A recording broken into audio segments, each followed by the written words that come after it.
పెండ్లిలంతటా ఒక తీరు, తెలంగాణలో ఇంకో తీరు. కొన్ని దిక్కులలో పెండ్లిలకు పేరంటాలకు శాకాహారాలు పప్పు భోజనాలే పెడతారు. నీసు కూరల ముచ్చటే ఎత్తరు. కానీ తెలంగాణలో అలాగుంటది.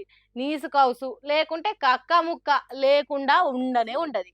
అయితే ఇప్పుడు ఏమంటావంటారా, ఆగో కొత్త పెండ్లి పిల్లగాడు వస్తున్నారు, అక్కడేదో పెండ్లి భోజనాలు పెడుతున్నారు, పోయి తినొద్దాం పాన్రి. లగ్గం నాగబెల్లి అయినాక మరు పెండ్లికి పిల్లగానోళ్ళ ఇంటికి పిల్లగాడు పోవాలి కదా. హాగో అందుకే కొత్త పెండ్లి జంట విజయ్ దేవరకొండ రష్మిక మందనలు నాగర్ కర్నూలు జిల్లా తుమ్మన్పేట అనే ఊరికి వచ్చిండ్రు. ఇవాళ కూరోళ్ళు చుట్టాలు పక్కాలు స్వాగతం పలికిండ్రు కదా అంటే అబ్బో డప్పులు దరువులు ఎగురుడు దుంకుడ్లతోని సంబరంగా తోలుకొని వచ్చిండ్రు. ఈ నడమనే కొత్తిల్లు కట్టిండ్రు కావచ్చు, పాలు వంగిచ్చే కార్యం చేసిండ్రు.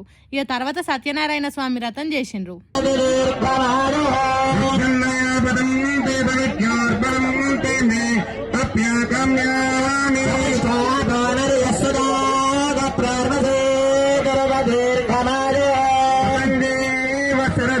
పూజలైనాక ఊరందరిని పిలిచి భోజనాలు పెట్టిండ్రు.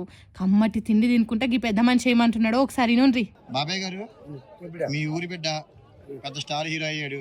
ఈ రోజు పెళ్లి చేసుకుని మీ ఊరికి వచ్చి ఇక్కడ వ్రతం చేసుకుంటున్నాడు. మీ అందరికి భోజనాలు పెడుతున్నాడు. భోజనాలు ఎలా ఉన్నాయి? ఫస్ట్ క్లాస్ మంచిగా ఉన్నాయా? ఓకే. ఆయన ధర్మాత్ముడు, నేను చెప్తున్నా కదా. అబ్బా ఫస్ట్ క్లాస్ ఉన్నాయట భోజనాలు. ఆయన ధర్మాత్ముడు, ఎంత దూరం పోయినా ఎంత ఎత్తు ఎదిగినా ధర్మాత్ముడే అన్నట్టు కడుపులో ఏం కల్మషం లేకుండా చెప్పిండు.